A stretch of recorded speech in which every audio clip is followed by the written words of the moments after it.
In this video, we're going to take a look at the estimate costing screen in BuildExact.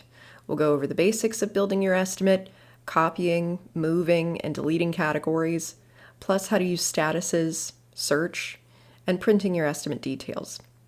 Along the way, I'll also share a few handy tips and tricks.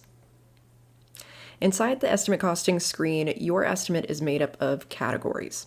And if you single click on a category, it will expand and show the line items, which are the costs that make up that category and ultimately your estimate. In this example, I used a template to create the estimate, so my categories came pre-filled, but you can edit and add to them however you'd like. On the right-hand side, you'll see a red trash can next to each category and line item if you want to delete something. To edit, either double-click on the description or click the little pencil icon to make your changes. If you're trying to delete multiple things quickly, a tip is go into edit mode by clicking the little pencil button first. This allows you to delete items faster rather than confirming each deletion one at a time. To add a category, click the green Add button at the top or the bottom of your list of categories. You can also pull in categories from a template or import them from Excel. And if you'd like to add a line item to a category, just click Add Item within that category. In a line item, you'll see the description followed by a few icons. The Notes option lets you add extra context or details.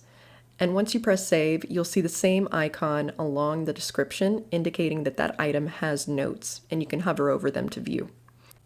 Important thing to mention with line item notes, these notes can either be visible to just you and other users in your BuildExact account, or you can choose to display them on the quote letter visible to the client.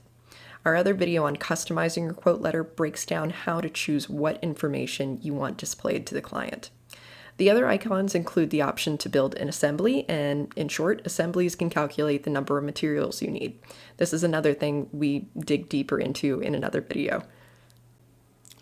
Lastly, there's a search icon, which allows you to search through the catalogs of suppliers you've connected to, as well as the catalogs you've created yourself.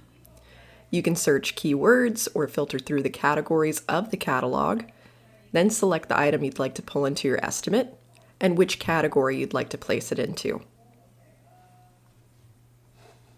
From there, we have the column of type, which is a drop-down option where you can tell us what that line item is. Is it materials? Is it labor, your own crew? MATLAB, which is a combination of materials and labor? Is it subcontractor work or equipment rentals? Then the quantity, followed by the buttons for the calculator and the takeoff tool. The UOM, or unit of measure, the unit cost, and then the total. You'll also see mention of the markup, and there's a few ways that we do this, but once again, we have another video on how to customize your markup. Then the tax, which reflects back on your tax settings you've customized, and the quote total, which is inclusive of the cost, markup, and tax for the item. Another tip, anything that is blue in BuildExact is clickable. For example, the quote total you see in blue, when you click into that, it will show you a breakdown of what makes up that item or category's costs. So please, if you see anything blue, click on it just to get an idea of what it does. While you're building out your estimate, you can rearrange categories and line items by clicking, holding, and dragging the 6 little dots on the left-hand side. That's a general rule in BuildExact. If you see 6 dots, it means you can move it. And we usually recommend ordering categories in the same sequence you'd work through them on the job site. This makes it much easier later when we draft our schedule, which we'll cover in another video. You can also move line items to a different category by clicking the checkboxes on the left-hand side, then selecting Move Items.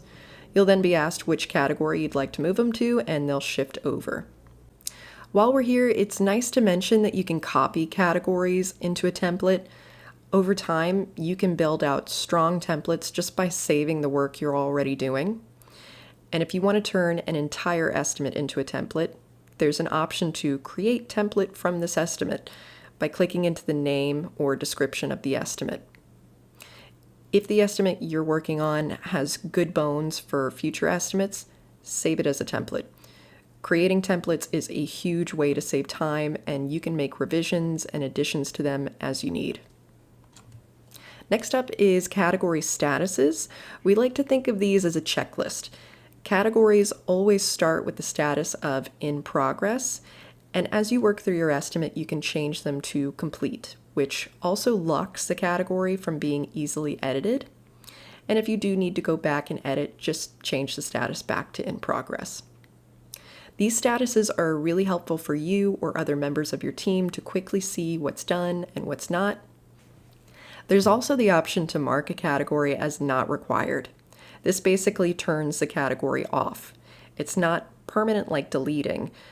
Marking a category as not required will remove its cost from your quote total, and it won't appear on the quote letter you give your client. If you need it back, you can change the status back to either in progress or complete.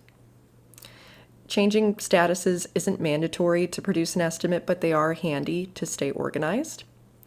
And lastly, there is also the estimate status on the top left-hand side. When you create an estimate, it defaults to draft, but you can click into the drop-down to manually change the status. Some statuses update automatically. For example, if you send the quote letter from BuildExact, the status changes to sent. And if the client then signs the quote letter using our digital signature option, it updates to accepted. As for printing or exporting your estimate, over on the top right-hand side, you'll see a little gear icon. This will drop down options for printouts and the option to export your estimate to Excel. These little gear icons are all over the platform, so if you see them, click into them since they might have printouts you're interested in or give other options. These printouts are used mostly for internal information, with the quote letter being the client-facing view, but you can print categories and items. This one is particularly handy if you want a bird's eye view of your estimate and a material list, as well as the option to print allowance items. I know we've covered a lot of bases in this video, but if you have any questions on what the tools can do, please let us know, and we'll see you in the next one.